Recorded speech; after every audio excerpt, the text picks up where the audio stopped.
Hello and welcome to the Pages of Light podcast, your destination for discussions of popular fantasy and science fiction novels from a Christian worldview. My name is Tyler, aka Varum, and with me as always is Gabriel, aka the Quarantine Quartermaster. Welcome back to the podcast, Gabe. How's it going?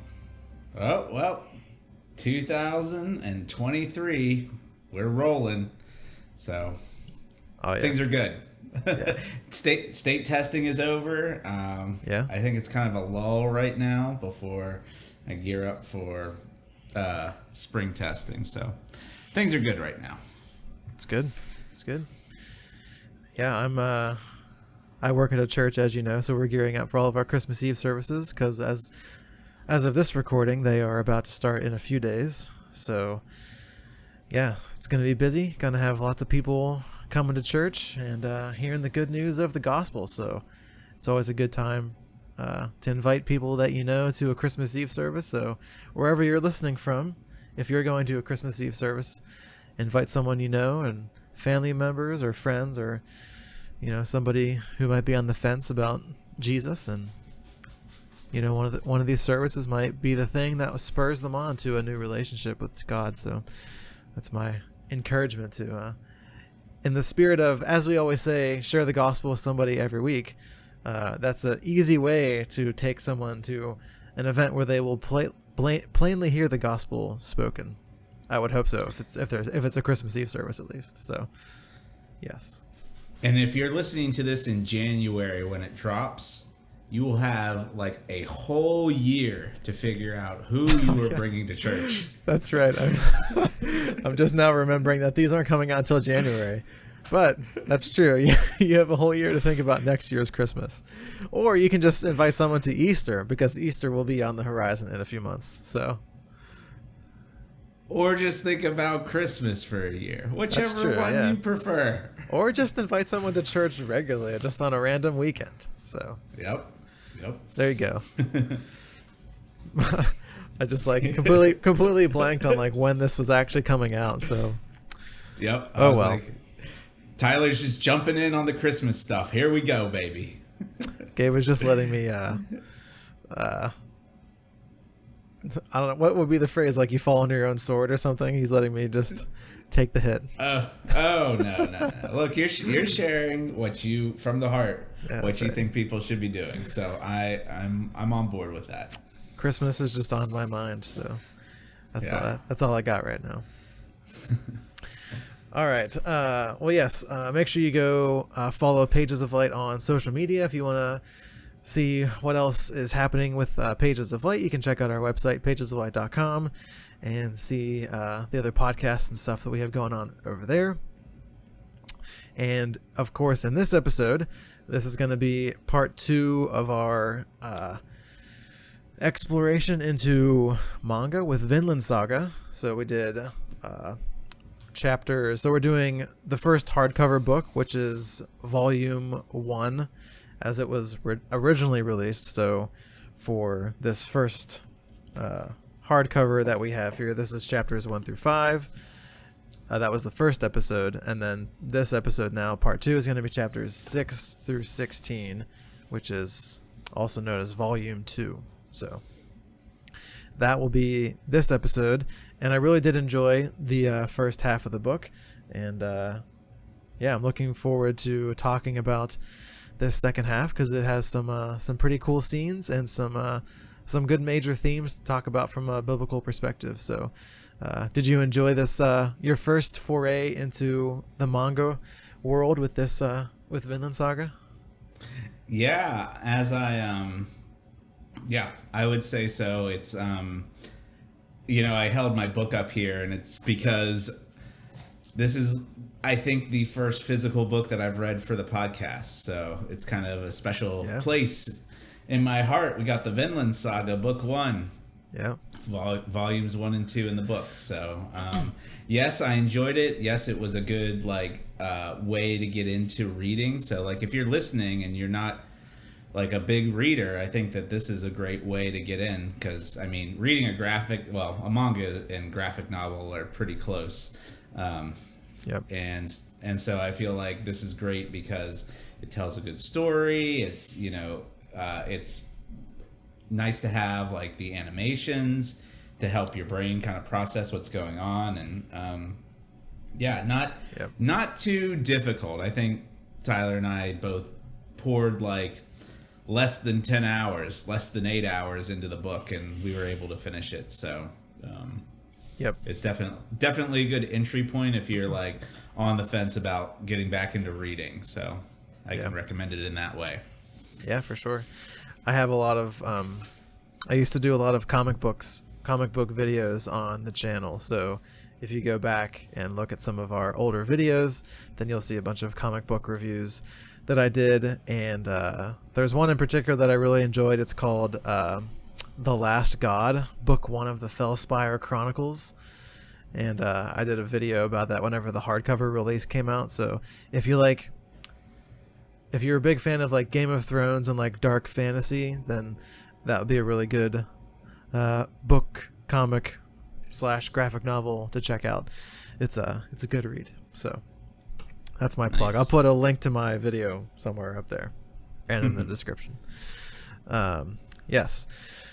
All right, that's enough preamble. Let's jump into the content we have. So we're going to start off, of course, with our favorite quote. And so I guess I'll start. So my favorite quote was on page 436 of this book. It's actually weird because as you read this, like it'll go through spurts where there's no page numbers. And so you have to like kind of hunt to figure out what the actual page of the book is, because it like lists the page numbers and then there's like images that cover up the page numbers for a while. And then, so you might not know which page it is. So you might have to like look at the last page number and then count to where the actual page number would be. So that's just... And I just noticed like in the second half of the book, like they have like the end of a chapter like in the margin, like at the spine of the book. Right, yeah. And I didn't even notice that until like I was at chapter like 9 or 10 or something. I was like, oh, they even have like that thing, and it's just kind of hiding down there. Yep. It does feel very seamless, and they kind of hide like the breaks in the story almost. Mm-hmm. Yes, but anyways, my favorite quote is towards the very end of the story. So I'm assuming if you're listening to this that you've already read Vinland Saga. So spoilers ahead. We don't really give spoiler warnings anymore because we just assume that if you're here for a long form discussion about a particular book, you probably have already read it. Or you just like listening to our podcasts, which we also... That's true. Yeah. Or you just don't care about spoilers. So, and that's fine. Yep. But anyways, this is at the very end of the book, and this is after Thorfinn's father has been killed, and Thorfinn is like, he's basically talking to himself, and he's like trying to make sense in his head what just happened to his dad. And so he says, "Father is dead. Father, who is too big and strong. He was shot full of arrows and died. Why did he give up his sword? A warrior doesn't need a sword? That's not true at all." And yeah, I just like this quote because just that last kind of phrase, like him, because he is imagining his father as this really powerful warrior and someone who, like he's not like a pushover, like he won't let people run him over, and he stands up for himself. And he actually just saw that happen for multiple chapters throughout the book as he was beating up a bunch of people, and he won a duel against a good swordsman and all of this stuff. And then he throws away his sword at the very end. And that does not compute for Thorfinn. Like it almost like breaks his brain, and he's kind of in like a... If you see the image of, if you have the book and you see like his facial expressions, he's in like this weird like fever dream, like he's kind of going insane almost. And this is where, he's having like a rough time figuring out in his mind what is happening. And I found a few Bible passages here just about, Gabe's got his crazy eyes and some nice swear words there. Sorry if you're Oh yeah, didn't even think about that. I will say that there is more swearing in this book than our normal selection of books. Yeah, a little bit. Yeah, I noticed that on like page 3 or 4. I was like, oh, we're gonna be swearing, and that's okay. It's not like they draw a lot of attention to it though, so it's kind of just like. Like I just did. Excuse me, everybody. Excuse me. That's funny. You're trying to find his crazy eyes. That's what you're trying to find. Yeah, and I found them. He does have the crazy eyes. They do a good job of drawing his crazy eyes. Yes. Yeah, but I like this quote because it's just... So Thorfinn has this idea of what a warrior is supposed to be, and Thor's has a different idea of what a warrior is supposed to be. And so, thinking about this from a biblical perspective, we're supposed to, turn the other cheek, and that's not... I want to be careful because you don't want to say you should always just be a pushover and let people bully you, and you know what I mean? But there's definitely a time to I don't know what I'm kind of trying to think about what I want to say with this, because it's...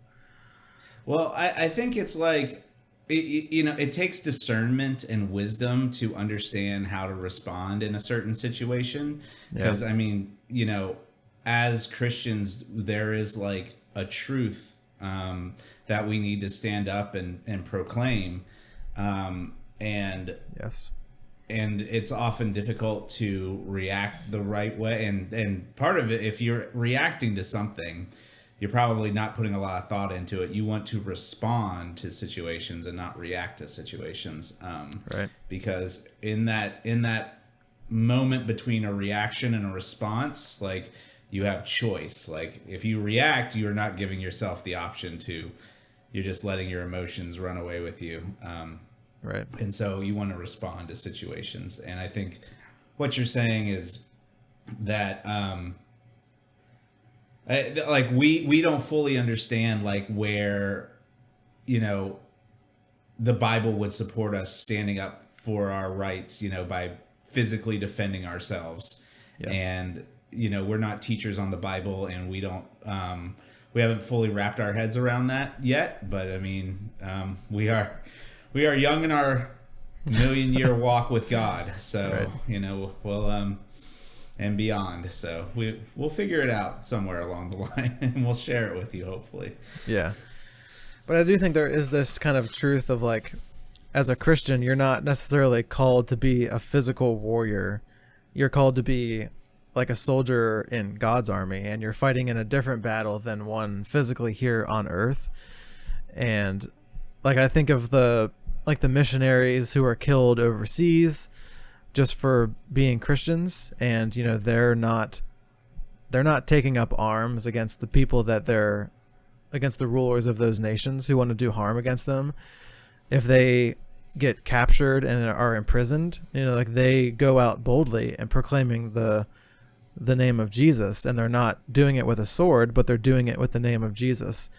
And so there's this passage from Hebrews. It's Hebrews 4:14, and it says, "For the word of God is living and active, sharper than any two-edged sword, piercing to the division of soul and spirit, of joints and of marrow, and discerning the thoughts and intentions of the heart." So just that first section, the word of God is living and active, sharper than any two-edged sword. It's the word of God is our form of a sword, and we don't have physical swords that we are using to defeat our enemies, because our battle is in a spiritual sense, and it's against principalities, as that passage, I can't remember where that passage is, against principalities and spirits or something. I think Paul says something about it. And then this also leads into the passage in Ephesians about the armor of God, which is 6:16 through 18, and it says, "In all circumstances take up the shield of faith, with which you can extinguish all the flaming darts of the evil one, and take up the helmet of salvation and the sword of the Spirit, which is the word of God, praying at all times in the Spirit with all prayer and supplication. To that end, keep alert with all perseverance, making supplication for all the saints." So again, there's that, we're having shields of faith, we're having helmets of salvation, swords of the Spirit, which is the word of God. So these are things that are not physical armaments that we're using against people. And there's just as I was trying stumbling through the beginning of that, trying to wrap my head about how I wanted to talk about this, Like even like Thorfinn doesn't understand, and like even it's hard for us to think like, how do we use the word of God as a sword here physically in the world? Because in our minds, like if you're not defending yourself physically, then you're going to be destroyed, and then that's the end of you. But yeah, again, it's just kind of hard to wrap your head around from a human standpoint of being a warrior in God's army instead of a warrior in, some physical army here on Earth. So I like the way that you described the quotes. I like your scripture that you chose for this. And when you read the Hebrews, I immediately thought of Ephesians and how, your sword is like God's word. And that's just a call, like people who are deep in their walk with Christ and know scripture very well. They know how to respond in situations because they can quote the words of God to you. And what's that saying is like, it can cut someone to the heart if you understand, like, see, the world really kind of like pollutes and confuses issues. And like, if you know the word of God and if you become discerning, like you can cut to the heart of an issue and find the right words that are biblical, and you can say those to people and it will resonate, and it'll cause them to step back and be like, oh, like this is a new way of thinking about things. Like I never considered that before.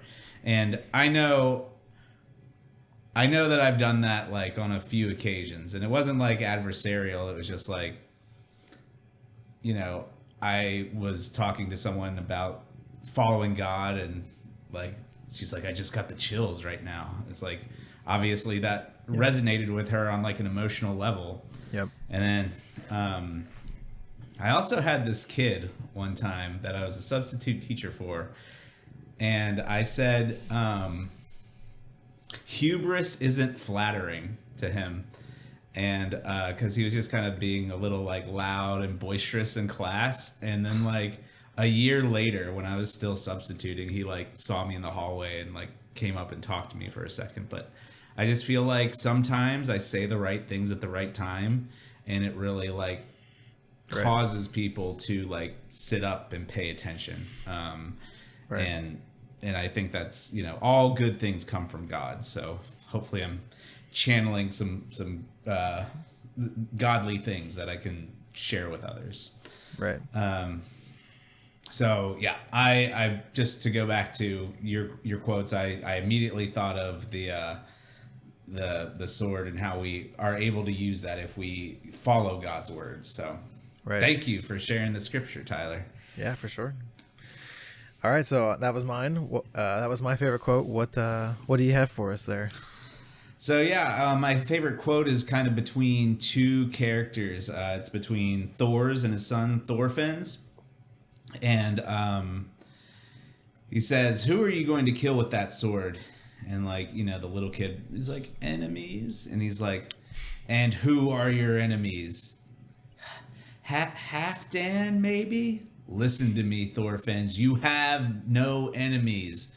No one has any enemies. There is no one that you should hurt. I like this quote because I feel like we do not have enemies. Like I mean, there are people that I dislike. There are people who dislike me. I mean, that's a reality. But a lot of people take that and they villainize people, and they like are like, oh, that person's out to get me, and like all this stuff. And like, I feel like the cases of that actually happening are like incredibly low. Like where someone is spending their hours and their days and their weeks plotting your downfall. Like, that is what an enemy would do. Like, I do not want you to succeed in any sort of way. How can I block you? How can, like... Yep. And I'm not saying that those people don't exist, but I'm just saying that I feel like some people with some personalities identify others as enemies, and then they lock onto that, and then they kind of go into this, like, negativity cycle, which just kind of, like... amplifies the situation. And I'm like, like I said, I have people that I don't like and that don't like me, but I really don't think that I have any enemies. Right. Except for the enemy, Satan, like the true enemy. But people look around them a lot of times and they have fear of, and a lot of suspicion. I'm a very trusting person. I have worked in Pittsburgh for years, and I don't lock my car. I'm gonna say it. I'm not. I don't lock my car, and I'm just. This is not Gabe giving advice about parking in Pittsburgh, by the way. Yes, I mean I'm at a school, but. I mean, I worked at Central Catholic. I'm not worried about the parking lots. Maybe I should have been. I don't know. I'm just more of a trusting person, and I'm not saying I'm going off on a tangent. So I'm just going to shut that down and cut yourself off. Cut myself off and just say, I think people see enemies where there are none, right? And I think that leads to negativity. And I thought this was a good quote to bring that up. Yeah, and I think also if you're branding somebody as an enemy, that almost gives you a free pass or a justification to do things against them that you wouldn't do otherwise. You know what I mean? Or you can treat them in a certain way because they're your enemy, not because you have any other good reason to. And you're also, it's like you're maybe putting them down a peg in terms of God's creation. That's a living human being who is created in the image of God. And, if you're trying to brand someone as an enemy, you're almost you're giving yourself a way to treat them in a way that you shouldn't treat them, if you saw them the way that God sees them. Again, this is not to say that, there's never there are people who are going to have ill will against you.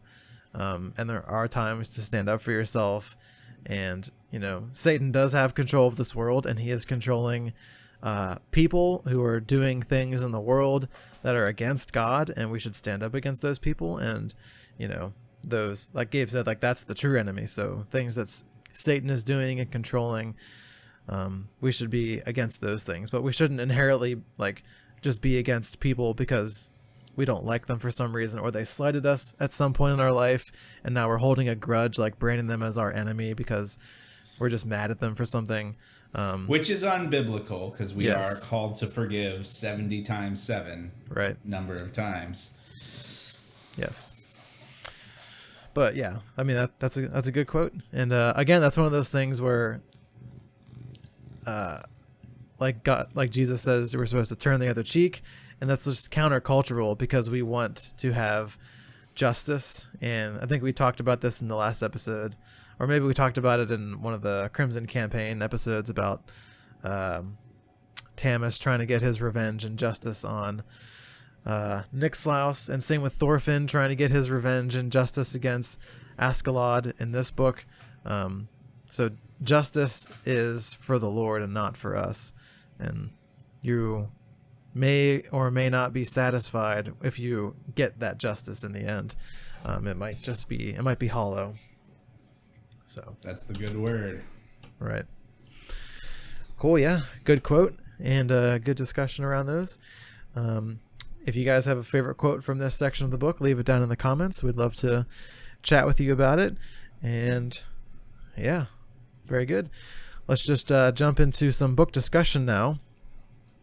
So I've broken down this half of this volume of Vinland Saga into 4 different sections. So we have chapters 6 through 8, which is final preparations in their little village there before they leave, and then we have chapters 9 and 10, which is the journey to the Faroe Islands. I think that's how you pronounce that. And then we have chapters 11 through 12, which is essentially Thor's beating up on some brigands. And we found we liked the word brigands because it was about what was the definition again? It's people who attack and ambush in forests and mountains, right? Which is essentially the exact same thing that happens here. So yeah, cliffs are kind of mountains, right? Yeah, that makes sense. So from a higher place, high vantage point. Like this is like the specificity of this word is great. Right. So Thor's okay. is going to beat up on some brigands, and then Yep. the last section is Thor's versus Askeladd and their duel, and then the very end of the story. So those are the 4 sections. Were you going to say something there, Gabe? Yeah, just before we get into the first part, I just want to kind of remind people where we left off. All right, good. You know, at the beginning of the book, we have Thorfinn's as an adult working for Askeladd and then needing the duel. And now we are traveling back in time and finding out why he wants to duel Askeladd. And we're in his home village. And Floki, the name of the Jom's Vikings. Yeah. Jom's Vikings is there, and he's meeting Thor's, and he's demanding that he, rally his troops and join this battle that's brewing. And that is where Volume 1 closes, and we are going to pick up with Volume 2. And I'll turn it over to Tyler to take us away. Right. Yeah, so basically this section opens up and they're kind of finishing their conversation, Thor's and Floki, and Thor's is does not really want to get involved in their wars. He wants to stay in his village because he's trying to leave the battlefield behind, as we learn a little bit later in the story. But eventually he kind of agrees because it seems clear that if he doesn't do what they say, they're going to come back and mess with the people of the village, probably killing people. So he doesn't want the people in the village to be hurt. And so what he's going to do is he's going to just go, he's going to go and he's going to do what he needs to do to keep the people in his village safe. And so the Jom's Vikings people, they pack up and leave. And then he makes this big announcement at the end before he leaves. The Floki guy, he's like, Thor's is going to go off to war and he's going to bring a long ship, and anyone who wants to join him is welcome or whatever. And so then they get on their boat and they travel away. And there's an image here on page 234. This is right after they leave. And there's just this image of Thor's. I'm going to bring this up and see if you guys can see it. If you have a focus there. So yeah, you can see on the image there where everybody around him is cheering and being really happy because there's a war that's about to be happen, and Thor's is just holding his head in despair. And because this is kind of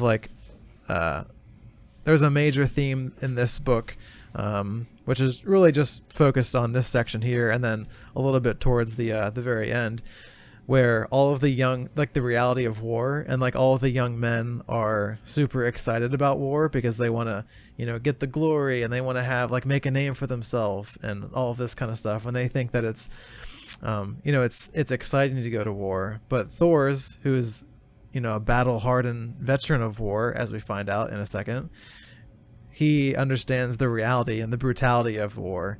And so you can see the difference between the people who've never been to war and their reaction, and the people who have been to war and their reaction when they know that a war is coming. So I just really like that panel of the art there, just depicting the different reactions to how war is perceived among different people. So yeah, it's very romanticized among the young kids in the thing. Yeah, I'm gonna go off and get my loot, and I'm gonna slay the enemy, and I'm gonna come back victorious. And then Thor's is just oh, you don't even know. Yeah. Because all the kids are always playing war, and they're that's their play in their game, is they play war against each other. But kids play war is completely opposite from actual real war. And yeah, it's just, and some of the kids will get a rude of life or loved ones. Right. But speaking of play war, so the Jom's Vikings leave, and they're getting out the longboat because they're getting ready to travel, and the kids are playing play war. They're playing their game of war, as they do. They're probably super excited about the real war, that they were oh, we have to go play fake war now. Let's just practice. And so all of the kids are getting their spears with their little, what do they put on those things? Like little, they look like they have little tennis balls on the tops of their fake spears so they don't ding each other. And but Thorfinn, this is the would you say this is the first appearance of the crazy eyes of Thorfinn? Page 430, 242. Thorfinn's got his sword and shield, and he's just like, he is wailing on these kids, and he does not care about hurting them at all. And so all the kids are really mad at him because he's not playing fairly, essentially. And so, yeah, it's just like Thorfinn is ready to go to war, as you can see. So, and then we have like the next chapter. We have some more stuff like Thorfinn hurts one of the kids, and they bring him to Thor's because Thor's is like a soldier medic, so he's seen a lot of battle wounds in his day, so he can patch people up pretty good. And he finds out that Thorfinn was the one who has been beating up on the kids. And then we go back to Thorfinn. So Thorfinn he doesn't like his play sword, essentially, and so he wants to go find real swords because he wants to kill people. As this is the section where we had Gabe's quote, where Thorfinn wants to get real swords so he can have real war, and Thor's is like, you're not going to have any real wars because you have no real enemies. And so we have that scene with Gabe's quote, which is a really great scene. And this doesn't make any sense to Thorfinn. There's an interesting scene here. He says, he ends this conversation. He says, "There's no one that you should hurt." And then Thorfinn says, "That doesn't make any sense. You're going off to battle tomorrow. You're going to kill enemies. Don't treat me like a child. Even I can tell when you're lying to me." And so this is, I just liked this scene. Like Thorfinn's trying to, Thor's is trying to teach his son Thorfinn like the ideals and what you should be aspiring to, but Thorfinn is kind of just looking at like what people actually do. And so he knows that Thor's is going off to battle, but Thor's is only doing it because he has to, not because he wants to. And so it's just hard. Like, put yourself in Thor's position. Like, how would you explain to how old is he? Like 10 in this scene? Something like that? How would you explain that you're not supposed to, like, I'm going to go off and kill enemies, but you have to stay here and you can't kill enemies. And so in his mind, it doesn't make any sense. So, yeah, I don't know. Do you have any thoughts on that scene? I know it was from your quote, so we already kind of talked about it, but just like as a father, like teaching your kids like the way you should act versus how people actually act, maybe. I think that some of the best advice that I got from our re-engage group was be like everything to like your kids that you want their future spouse to be. And so like if that's what you believe, Thor's isn't really in this position where he can say no. Like if he says no, like right. They're the consequences to everyone else. And I mean that's like reality too. Like if you say no to something, like there might be consequences. I think of people who are like running in gangs and stuff, and like if they say right. no, like there's like potential loss there. And in that case, like it's I feel like you almost have to completely remove yourself from like the geographical area to kind of extricate yourself from that grip of that people. But yeah, Thor's knows that if he stays, then there will be the Joms Vikings returning with murder on their minds, so he's kind of feels like he's obligated. So right. I think the best thing is to walk the walk, do as I do, lead by example, not do as I say, because it always makes you look wishy-washy if you can't even follow up on the things that you're asking your kids to do. Right. So, and it's so interesting to like be walking through this with my daughter and like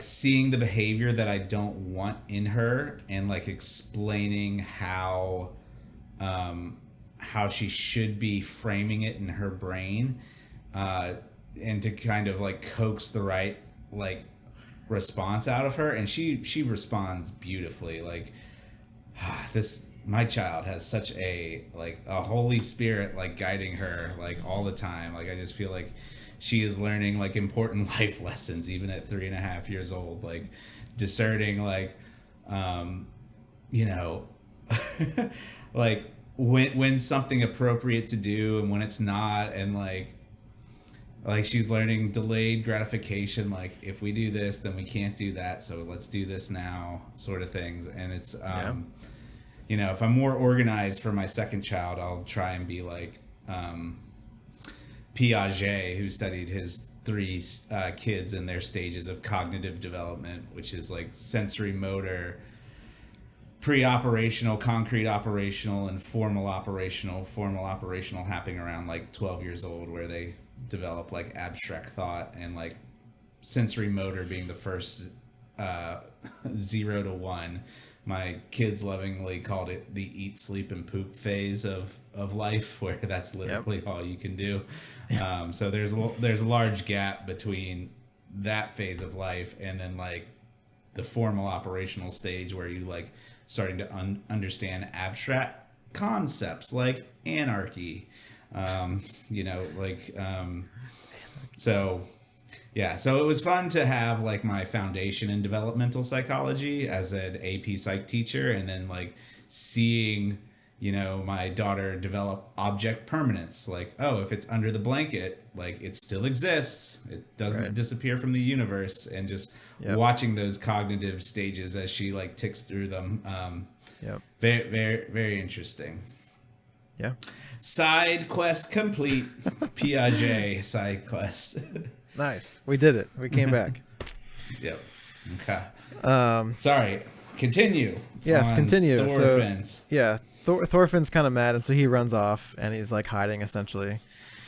And then we get some kind of scenes at the very end of this section where people are saying their farewells. There's like a botched marriage proposal by, what's this guy's name? Ari, I think his name is. He tries to like propose to Thor's daughter, and he kind of messes it up because his mom comes in and like ruins it for him. So that was kind of a funny scene. And so at the very end, that's so anime of like the guy, like there's always like some guy girl interaction, and the guy's always like bumbling and like or like one of them is. Yes. They like don't know, they're all like super awkward to the other person who's like, I'm cool, like why are you acting like this? Yep. Very tropey. Yes.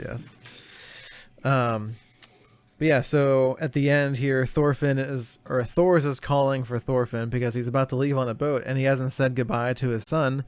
And the last thing that happened was they were mad at each other. So Thors wants to say goodbye, and he's not able to because they can't find Thorfinn. And so they go off on the boat, and they're rowing, and they're going. So they're taking two boats. There's one for Leif Erikson, and then another one that is Thor's longboat, which we find out later they can only use that longboat because Thor's rows with the strength of like 5 men or something like that. So they say that later in the book. Right. Which is cool. And so they get a little ways out into the water, and then out pops Thorfinn because he's been hiding in a barrel the whole time. And he's been hiding in there so long, and he's been holding his pee in so long that he has to run out and take a whiz off the side of the boat. And so that's basically where we end the scene. And he's like super happy. It's like, it's the sea. And then they've kind of reconciled, father and son, at this point, it seems like. So there you go. That's that section. Yeah. I think it's interesting how Thor's is just like, you little imp, and he's like so mad, and then like later he's like, well, these are the cards that have been dealt. So all right, so I'm gonna pick up the story in chapter 9, A Trap in Distant Seas. And so this is the part of the story where we kind of go to a new perspective, which is Askeladd and Floki's perspective on the situation in the past. Because we have, seen development on Askeladd, but this is kind of like, this is information unknown to Thors or Leif Erikson or Thorfinn's.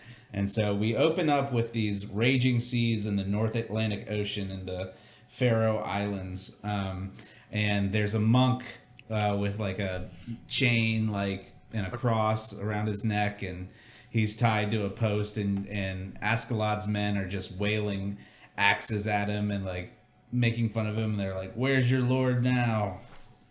And this man's in life-threatening danger, and they're just drinking and carrying on and like threatening this guy's life, which seems very Viking to do. Like, I would see that. And then the juxtaposition are the Jom Vikings, who are wearing their uniforms. They are standing straight. They are holding their spears. They're looking very organized. Yeah. Whereas Askeladd's men are just, they're just brigands. They're like drinking out of the the cask of wine and ale. And that's kind of the opening scene. And then we get to the real part of this, the meat of the chapter, which is the Floki and Askeladd conversation. Where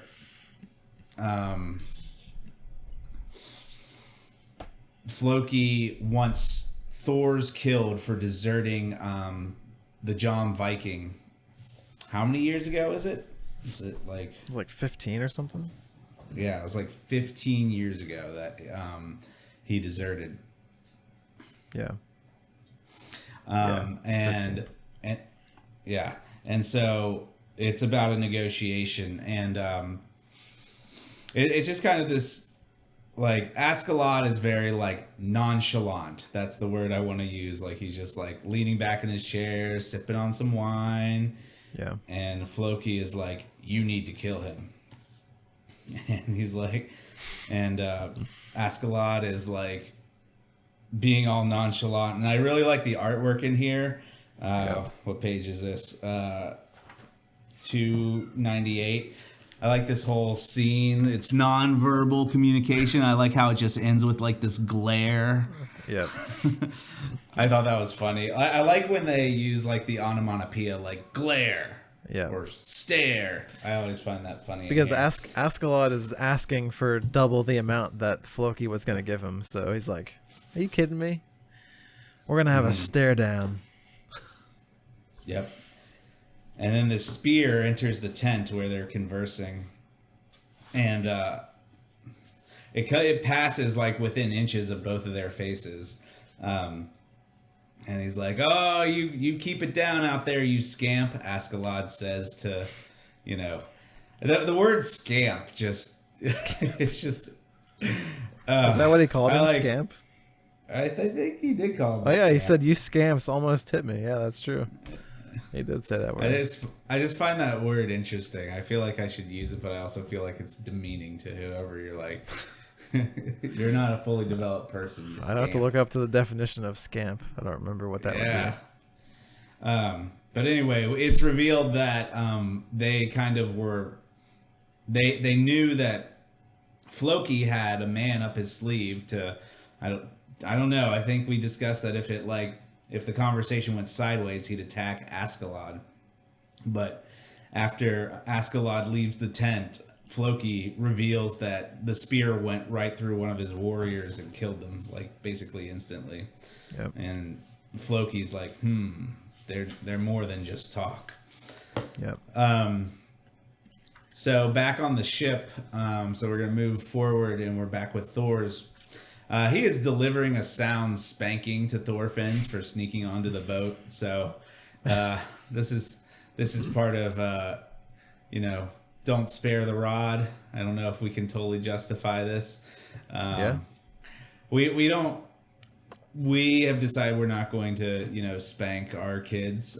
We are just going to try and use effective timeout situations and find punishments that don't involve hitting our kids. So that's the way. I don't know biblically what it says, but that's just the approach that my wife and I, as educators, we we're both just very much on the same page. We've worked with a lot of kids, and like this is something that we can do, and that's what we've chosen to do. So we're on the boat, and then the boys that have come on this trip, they're asking Thor about his war stories, and Thor's kind of surprised. Yep, we're gonna go in a flashback, and he tells them about Ylva's birth. And we learned that Thor's is not the same man that he was today. Like the quote that kind of stuck out to me was, "Do all babies screech so hideously?" And in the background, like the caretakers are like, "You have to support the head, like you're holding the baby wrong. Like, please, Lord Thor's." Look at that scene. Look at him. He's his head's gonna like fall off. Ah. And if you're listening to the podcast, feel free to jump on YouTube to kind of see the pictures we're flashing up on the screen. So, just that kind of like arrogance and like the lack of human connection that Thor's is displaying in this, like we see how much of a changed man he is. He was very much focused on war and not like caring about his family. And then he responds to his wife like, "Next time give me a son, Elga." And that's just kind of reinforcing the kind of terrible person that Thor's used to be. And I mean, no one is beyond redemption. Like that is a theme throughout the Bible. God uses broken people. He knows you're broken. He knows every hair on your head. You are worth something. You belong in the kingdom. Please, follow God.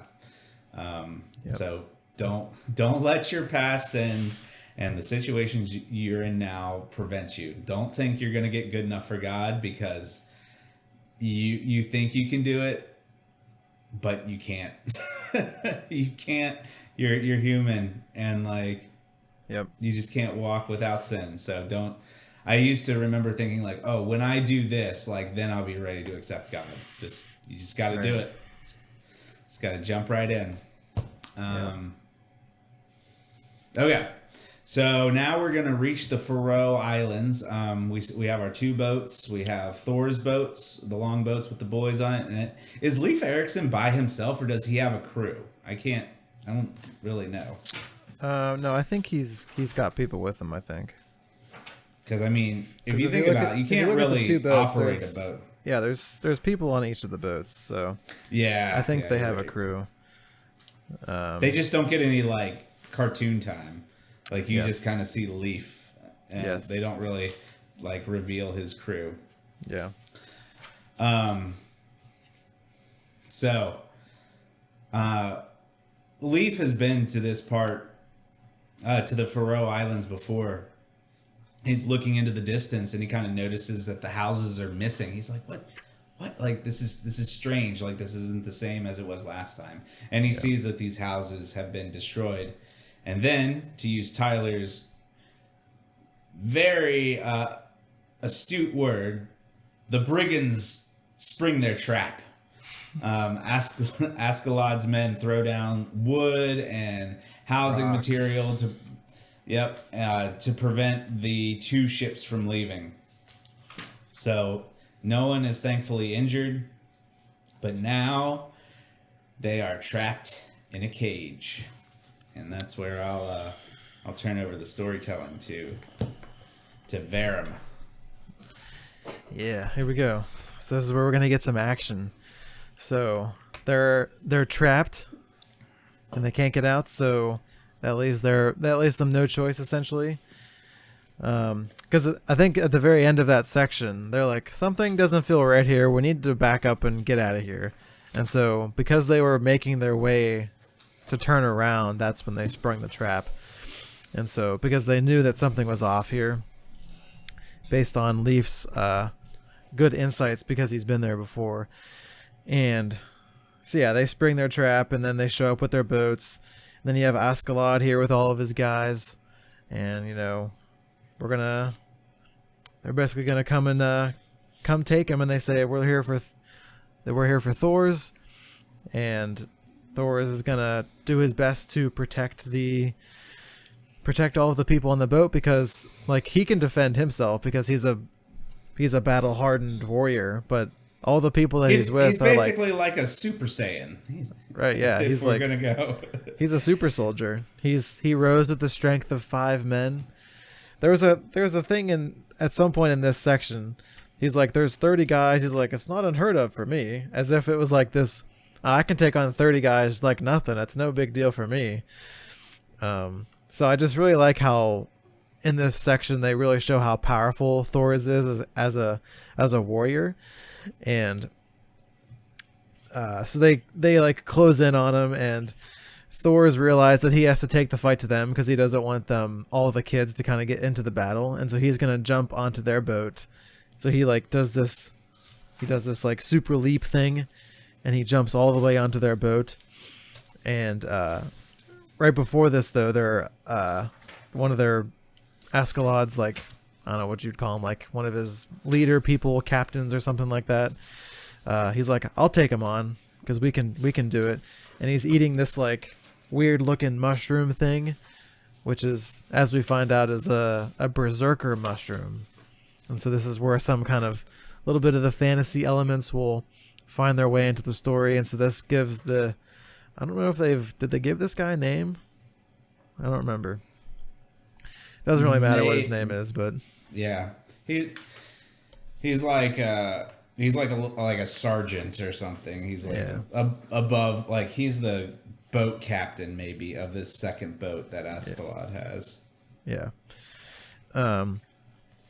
So he eats his special mushroom, and it takes some time for it to like get through his system and get him all raged up and hyped up.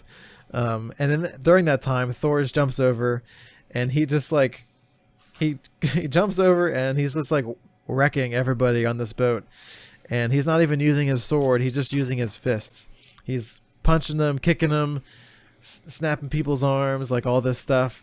He's doing like everything that he can to injure them enough to where they can't fight, but not kill them. So that's kind of been his MO for this whole scene. And then he gets to fight the Berserk man, who shows up at the very end after all the rest of his men are incapacitated. Yeah, incapacitated is a good word. Yes. And again, if you're on the YouTube, you can see this. You can see like this guy's super crazy eyes with this berserker mushroom. That gives Thorfinn's crazy eyes a run for its money, though. What do you? I think he might take the cake for most crazy eyes. Well, it's because they're bloodshot, and then like also the veins in his face are pulsating. It's kind of creepy. Yeah, it is kind of creepy. And like Thorfinn does this like. I love how they did this. I don't remember if there's something and in also, here. Go ahead. Just a quick note on the animation of this berserker mushroom guy, and I think it is true that like there is like a berserker rage for like Vikings. Like they would take wounds in battle and they would just like shrug them off and be like, "Rawr, we're Vikings!" Like, oh, just keep attacking. But like. In some of the animations of this guy, he basically has fangs. Like the way they draw his teeth, they're no longer human teeth. It looks like he's got sharp pointed fangs in several of the pictures. So that was just the little part I wanted to throw out there. Yeah, it's almost like some form of like witchcraft, or like transforms some of his face or whatever. Mm-hmm. And but there's this scene where he does this like slight shuffle with his foot and his body weight, and it just shows like just the slightest movement of his and shifting of his body weight can make this like super impactful punch, and it just shows like the level of strength that Thorfinn has, or that Thor's has. I keep mixing them up because they're like the same names. But yeah, just like he's so strong and powerful that he doesn't even need his sword to take on all of these people. Even the guy with the berserker mushroom, who leveled up his own kind of ability and power, and he just takes care of him like he's nothing. And he gives him this super massive punch, And then he gets up again. He's like, rah, and then Thor's just like grabs his head and just like chucks him like way out into the sea. And yeah, it was just a funny scene. And I think he lands on Askeladd's boat. He doesn't land in the sea. But at this point, the boat from Askeladd as Thor's was distracted by the other boat, Askeladd's boat went up closer to the boat with all of the kids on it. And so they're gonna try and capture all of them and sell them into slavery, essentially, because Askeladd says like they're worth a lot less at the market with scars and limbs missing. So like he's basically saying like don't try to hurt them, try to keep them as whole as possible, not because he's not he's fine with killing them, but he just wants to make as much money as possible. So it's more about the money than it is about not harming the kids. So just shows you where Askeladd's priorities are. And even in this next section, we'll see like his priorities are for himself and for his own well-being and his own pride, and he's not about the honor and doing the right thing. He's just in it for selfish reasons, as we'll see. But essentially at the very end here, Thor jumps back over to the boat with the kids, and he says, "You guys need to leave. I just laid waste to all of your other men." And yeah, he's basically calling them out and saying, "You gotta go, or you can take us all, but you'll get only like half of your men. We'll get out of this alive." So that's the final call for Thor's, and this is where we move into the very last section of this of the book. So now we're pulling up to the heavyweights. We got Thor's on one side and we've got Askeladd on the other, and it's about to go down. Oh yeah. So if I'm reading this in real time, like if I had read this in real time, this would be the part where I'm like, my ears are like, well, I guess my eyes are like focusing in, like, okay, this is gonna happen. Like we're gonna have the Thor's Askeladd like encounter. Like how's this gonna go down? How is Thor's going to die? Because we know Thor's is going to die, and we know it's by Askeladd's hand, or is it? Like how exactly does it transpire? So and we don't know if this is the time it's going to happen. Yeah, we don't. We just know that there's an encounter that's about to happen between Askeladd and Thor's. So Thor's is like, "Begone, pirates! You cannot defeat me," and he's just wiped out one of their ships without, half of their forces, without even unsheathing his sword. So he is definitely walking the walk here. And then the strange part is that we flash up to the archers that are kind of like at the top of the cliffs, and they have Thor's in their sights, and they could just fill them full of arrows, and they're not. They're waiting for the signal, as good troops do. So we have Thor saying, "In the name of Almighty Odin, I seek a duel with you.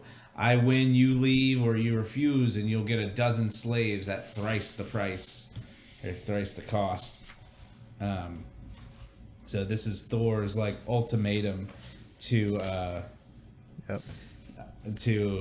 Askeladd, and then we have Thorfinn stepping up. So Thorfinn has been just watching his dad like womping on boat 1, and he's about to womp on boat 2, and then I love Thorfinn's like scene here. He goes, "Father's strong and he's gonna kill you pirates. You're a big poo head and your armor looks stupid and I hate you." And Thor's is like, "I told you to stay back. Father's not a bad guy like you." So that is I like the poop head and your armor looks stupid and I hate you comment. I could have read that better. That should have been our favorite quote. If I would go back, that would be my favorite quote. Yeah. So Thorfinn's is very much feeling justified in his stance. Like we've been attacked. My father is defending the crew, and like he's shown that he's so powerful. Like you guys don't have a chance. So that's how he kind of feels about it. The duel begins, and we have Askeladd. He goes on the offensive, and we kind of see, just like when he's fighting Thorfinn's earlier, like Askeladd is a skilled warrior. And he's a trickster too. Oh yeah. He doesn't win by brute force. He wins by like sleight of hand and sneaky maneuvers. Yep. And he's not opposed to using underhanded methods either. Right. So he moves incredibly fast. He like destroys the crossbeam and like wrecks the ship and the mast. But Thor's best Askeladd in the duel, and Askeladd's second in command jumps across the boat. And so at this point, Thor's has Askeladd, at sword point, saying, "I'm going to kill you." And the second in command responds to what Askeladd said. So Askeladd, you're having this very serious moment where his life is hanging by a thread, and Thor's could just, cut his throat and kill him. And Askeladd kind of says, "I was going to ask you if you would be our leader." And there's just kind of like this silence. And then like this is again so tropey to me. The second in command, who I think was like the berserker guy, he like jumps across the boats and he goes, "You should know that this is no time for telling jokes." Like I can just hear that in the anime. Like when I read that part of it, I was just like, it's so funny what they get worked up about. And they make a big thing out of. Well, remember, this guy's in like the berserker mushroom hangover, so his mind might not all be there. So yeah, there's no time for telling jokes. like that's what you're gonna focus in on, guy. Okay, well, there is an anime of this comic or manga.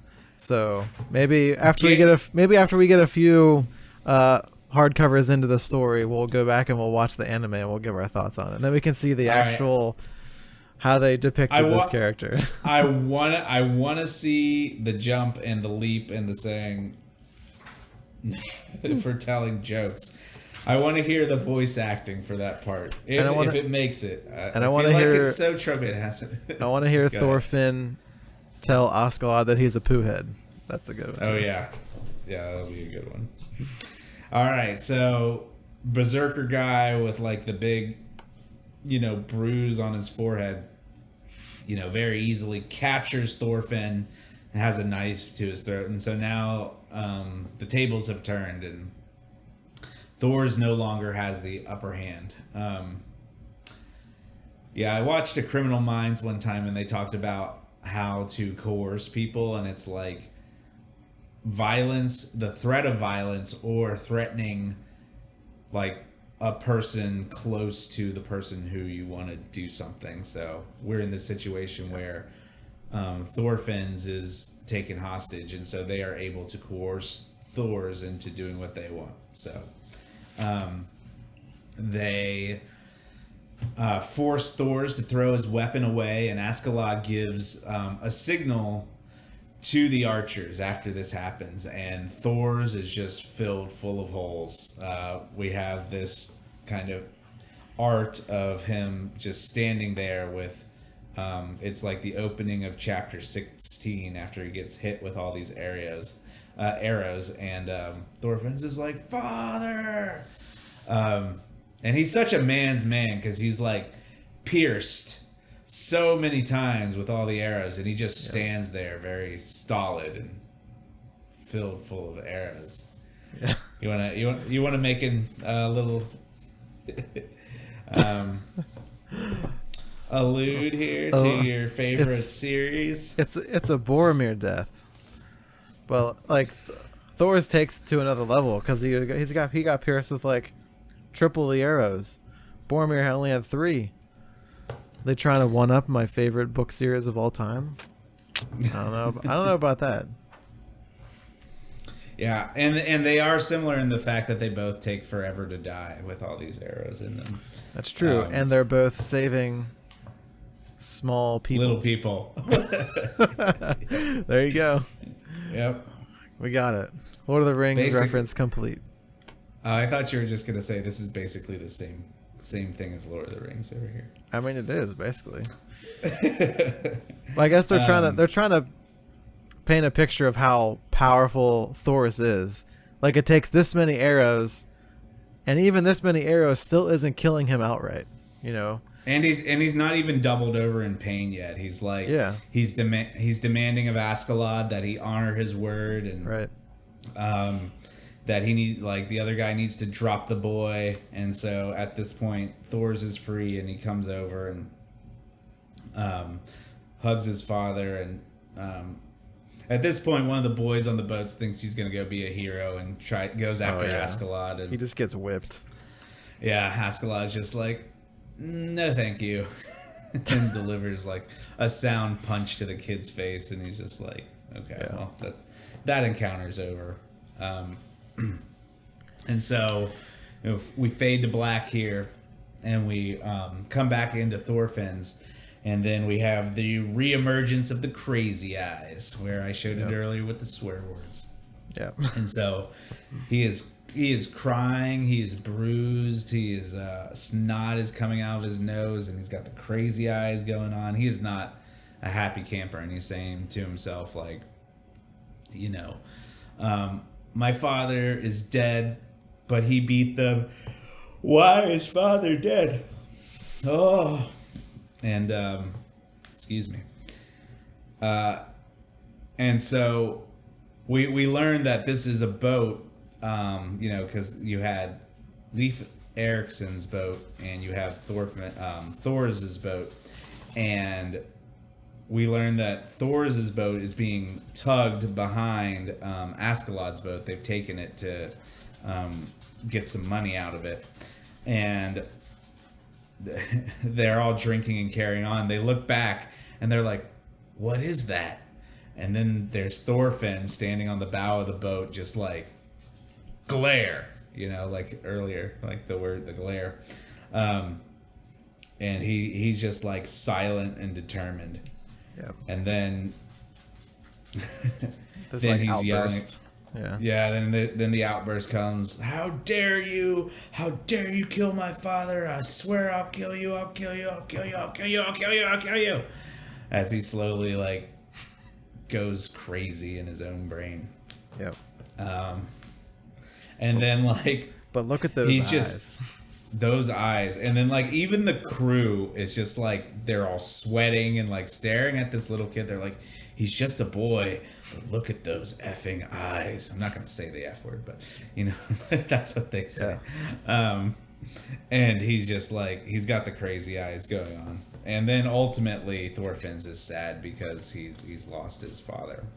Yep. And then we have like the idea of vengeance, and then volume 2 closes with, should we just throw him overboard, Askeladd? That's the last question that's asked of Askeladd. And then we just see the 2 boats traveling into the distance, right into volume 3 of Vinland Saga. We did it, everybody. Book one in the books. But that's right.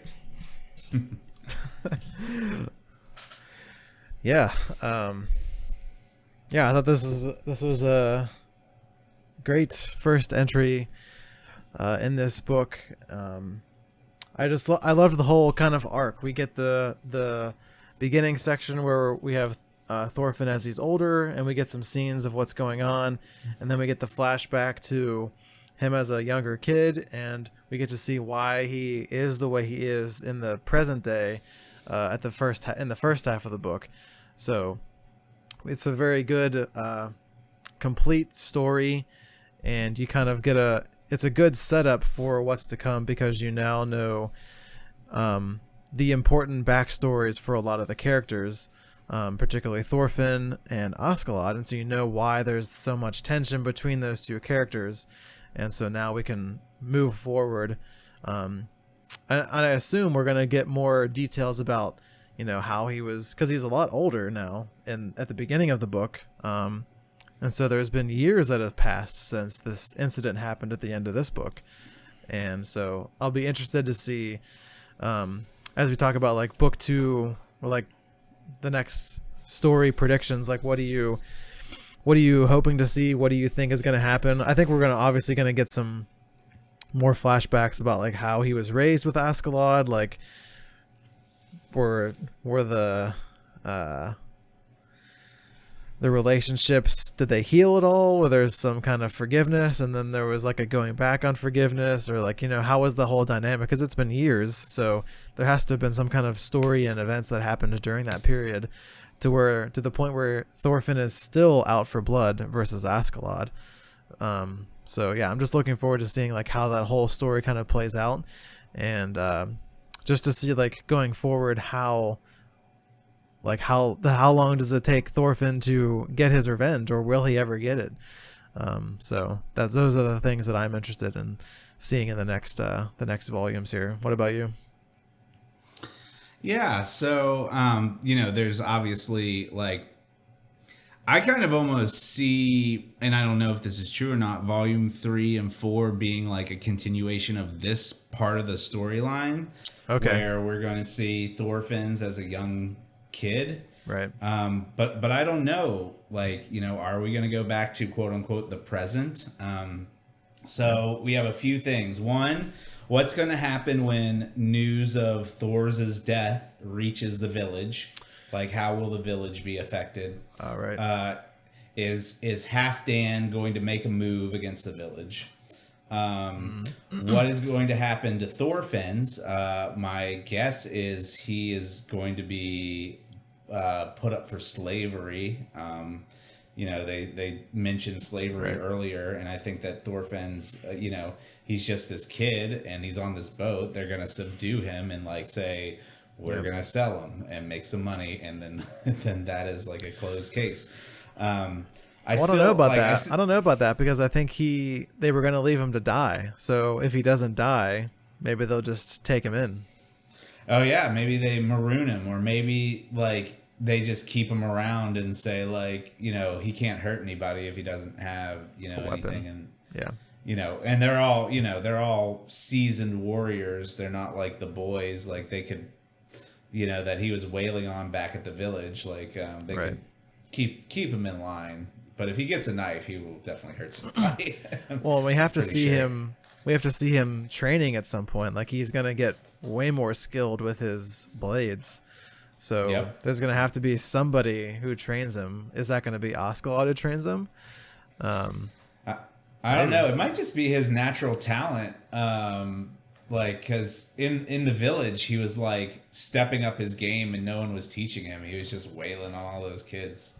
Right. And then we have to see how like Floki's like, are we gonna get visions of Floki's war where he's fighting? I definitely think that we'll see more of the Floki Thor's like backstory be revealed, because Askeladd had this impression as he was leaving Floki that there was something just not being told about why Floki wanted Thor's dead.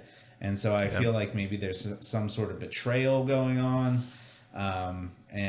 So those are kind of the plot points that I'm interested in seeing develop. And this is a nice part of the podcast, because normally I'm not making predictions, because I've read a lot of the books, and so this is a fun part for me where I get to speculate. Sometimes I just I enjoy things passively a lot, where like I don't place expectations on the next thing, but because this is a specific part of the podcast where we're asking for predictions, I do like picking up plot lines and seeing things develop. Right. I love calling the twist like 2 or 3 episodes before the season finale. I'm like, I got it. Right. And then my wife can do that too. Sometimes she surprises me. She's like, I'm like, how did you know that? But I'm sure that she like she feels the same way. I agree. I'm interested to see what the people in the village are going to do, particularly his daughter Ylva and his wife Helga. Because I feel like Helga is a good swordsman, and she could wreck some people. That's gonna be my prediction, that Helga's gonna go off and do something. She did spring from Thor's loins, so there's probably some warrior in her. No, Helga's the wife. Oh, I thought you were talking about Ylva. Ylva might do it too, but I just felt like she was a strong female character because she's out there digging the snow and being a hardy person. But you think that Helga's got some skills? Yeah, maybe Helga will leave, and then Ylva will be the one to lead the village or something against Halfdanr. Because I feel like Ylva has some leadership potential. Oh yeah, for sure. So yeah, I don't know. We'll see what happens with that. Or maybe we won't even go back to the village, and we'll never know. Maybe that's not even a plot line that even is explored at all. But it'll be interesting. Let's see. Those are some good predictions. Let's hit on. I wanted to go over a little bit of major themes before we end the podcast. So we already kind of talked about the reality of war and just like the difference between like how the kids imagine war to be and what war is actually like. And so especially towards the end of the book, we have the kids getting a front row seat to seeing what war is actually like, with whenever Thor's is beating up all the brigands, and whenever eventually Thor's is killed, and the one kid, Ari, as he tries to go and take on Askeladd, just gets like punched right in the face immediately and just gets dropped. And so like I'm sure that's because that was the character who was super excited about the war, and then that's probably like a big punch to the gut or the face, if you will, of like a wake up call of this is like, if you want to be in an actual war, like you're gonna have to, wake up, get training. Like that's not like your imaginations of what war is like completely different from what it actually is. So maybe he'll turn out to be a very interesting character, and maybe he'll show up later in the story and help Thorfinn get revenge, because he was a witness as well. So that might be interesting to see if we want to go back to predictions. But yeah, just the reality of war and the difference between what you think it is and what it actually is. And then another theme I saw was the value of family, and just because we're getting all of the flashbacks with Thor's, how he, like the reason that he left the battlefield is because there was that scene where he's like, Ylva was born and he was being all crude, and he's just like, I'm gonna go back off to war, and then Helga's like screams at him essentially, and like, you will come back here right now and name this child. And so that was the point where he was he realized like the importance of his family. And after that, I think it said something like he was afraid to go into battle, because if he was killed, then he wouldn't be able to have his family anymore. And then there's also the idea of sacrifice, which you talked about in the last podcast. Like Thor's is sacrificing his son, or sacrificing his life to save his son. So going back to family, and there is no greater love than this, that one lay down his life for his friends. And that also includes your family and your blood relatives. So there's some biblical precedent for that as well. I don't know. Any thoughts on those so far? Just there's such a disparity between old Thors and new Thors. Like, right. I definitely feel like, I don't know if Thors is Christian, but I mean, he's certainly embracing a lot of like Christian values, and I feel like if he did, like he's like, if he's saying with his mouth that he believes in Jesus, and like he could be saved. Like there is definitely a lot of I think the term would be sanctification. Because so many people are in that mode that Thor's is in when we see him, the younger Thor's. Like, this is about, like, my life is about me doing the things that I want to do, and like these other things that are important to other people, like a baby, that's my own baby. Like, they're not important to me. Like, that's not, I feel like people are lost in that in that place. And then you see just like how loving and how important his family is to him later, that he's willing to sacrifice himself. So yeah, I think that God can God uses broken people. Thor's was broken, and I don't know if he accepted Jesus into his heart, but I definitely see like kind of the God will remake you into a new person, and like through the process of sanctification, which is like the giving up of your sin and the turning from your old ways and knowing that God is the way and the truth and the light, and that you need to follow him.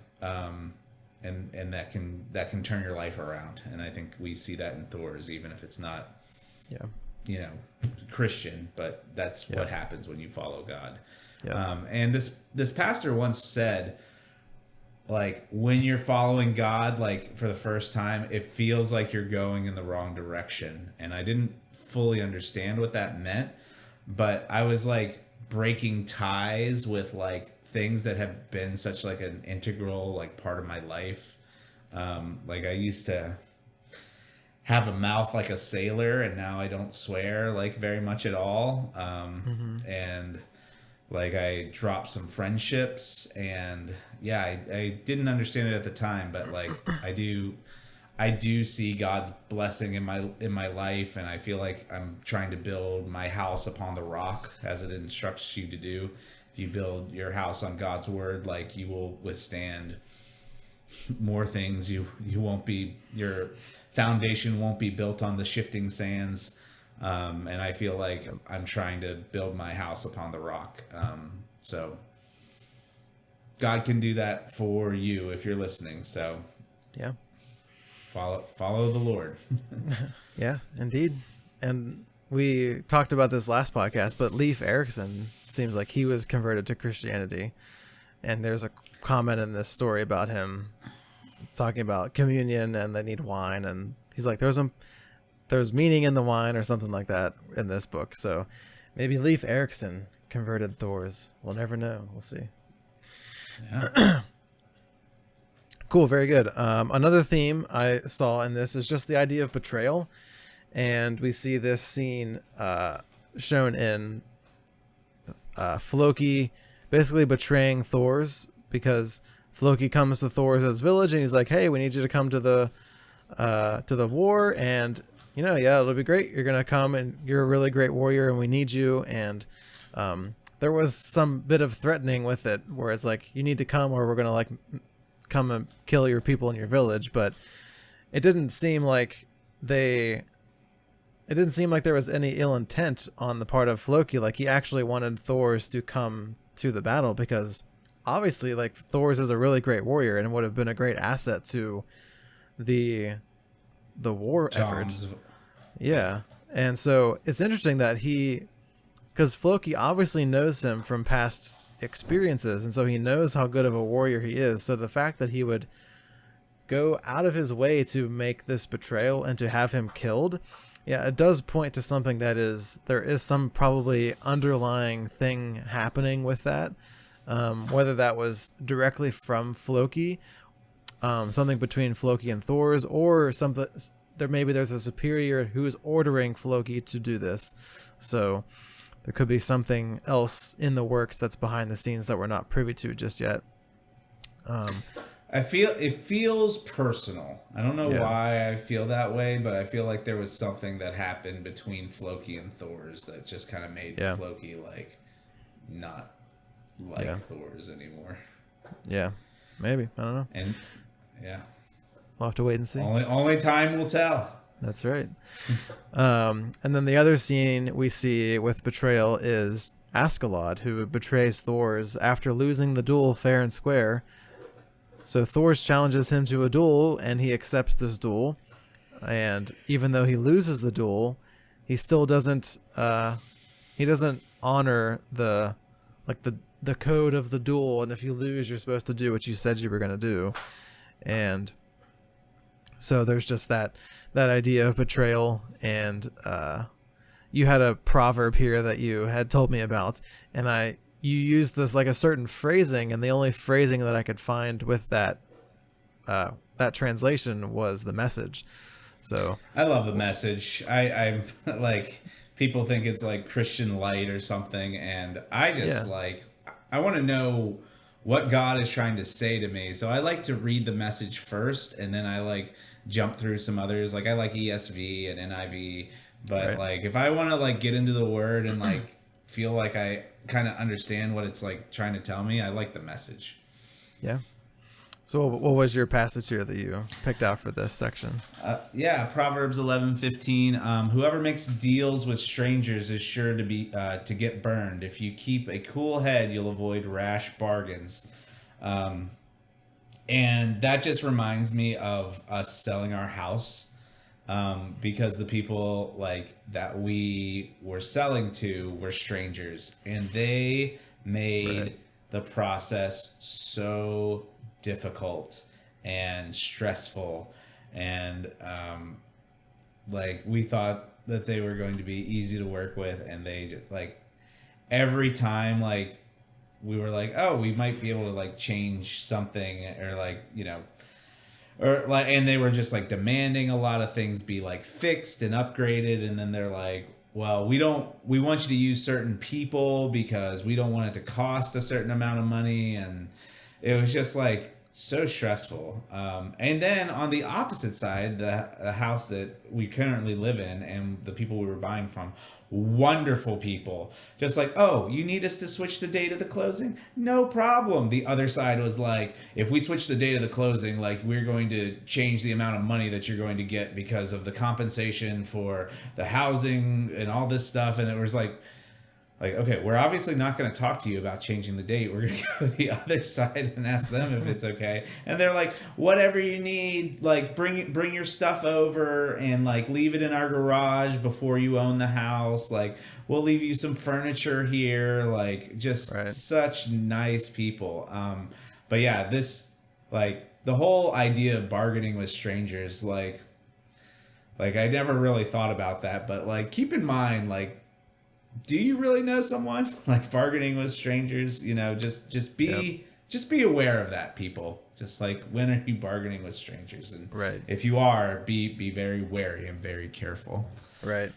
Because Thor's had never met Askeladd in his life, so him expecting Askeladd to respect the code of the duel or whatever might be a little bit naive on his part, but maybe he was just banking on like he's a good Nordic Viking like I am, and if I would do it, then he should do it too.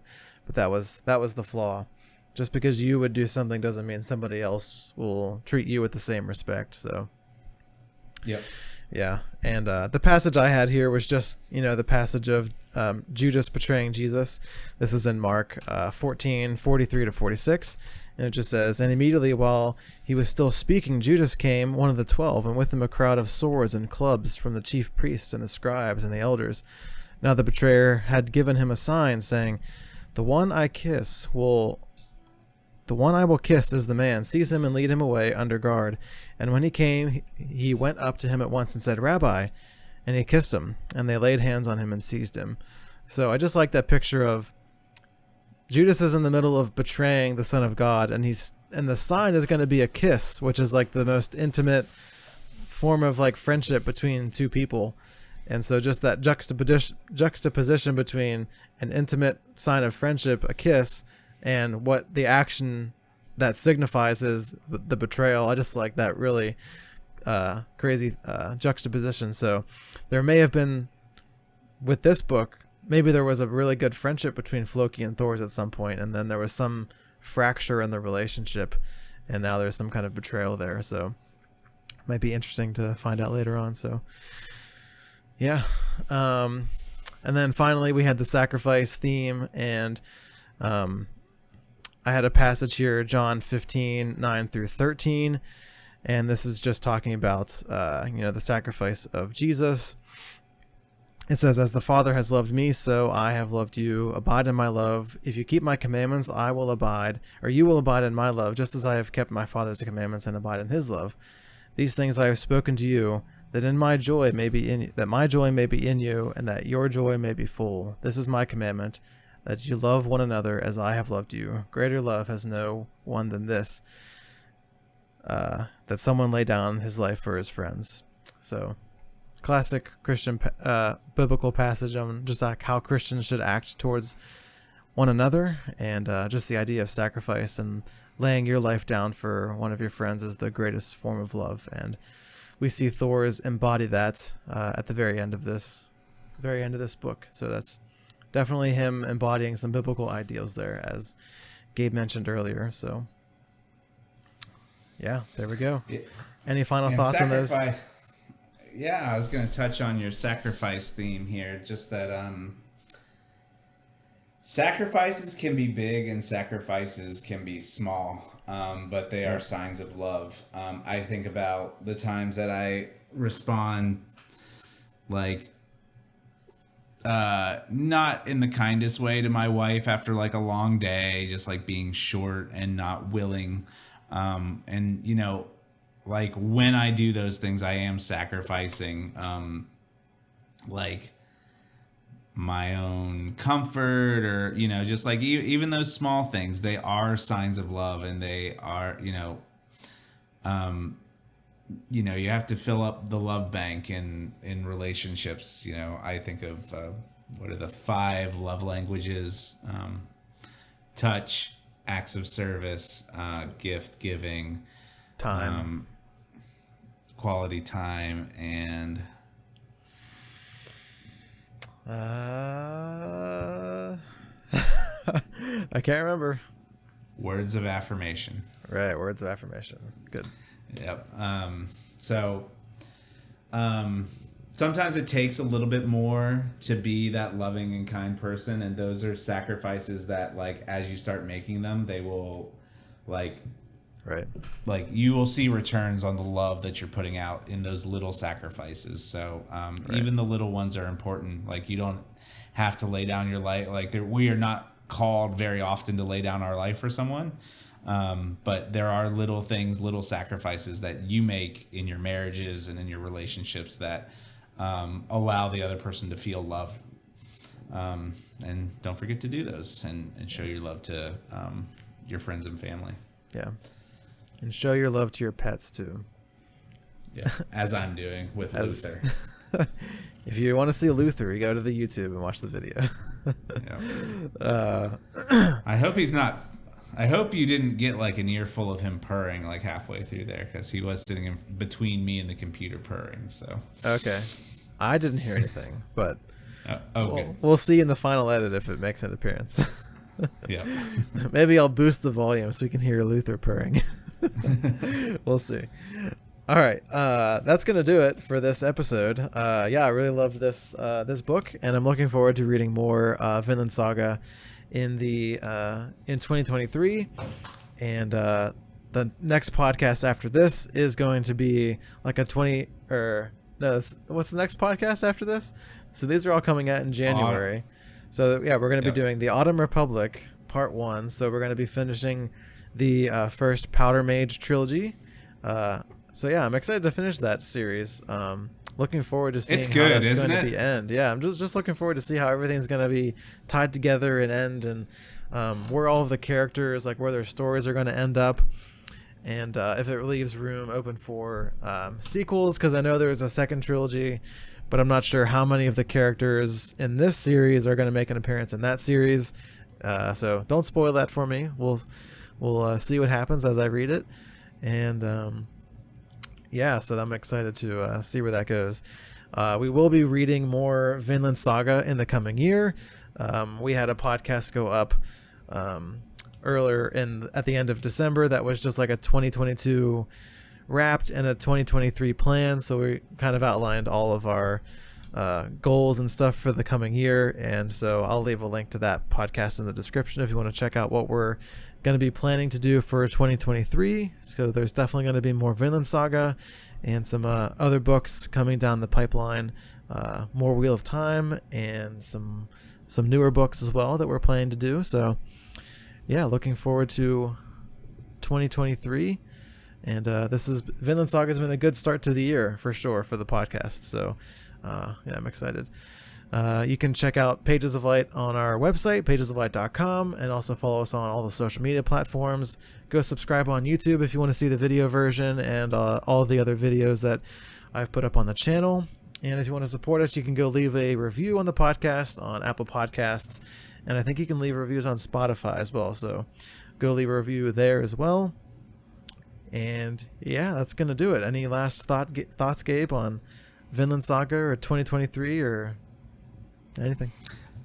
No, just looking as this podcast will be released. I think I'm looking forward to February, and starting the third semester of the year means we're getting closer to summer. So, and also closer to the birth of my son. So we'll see how this goes.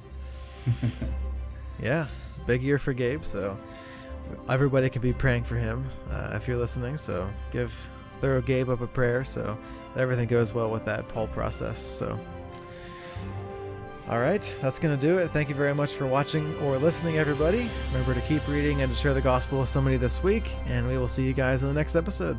See ya. Bye.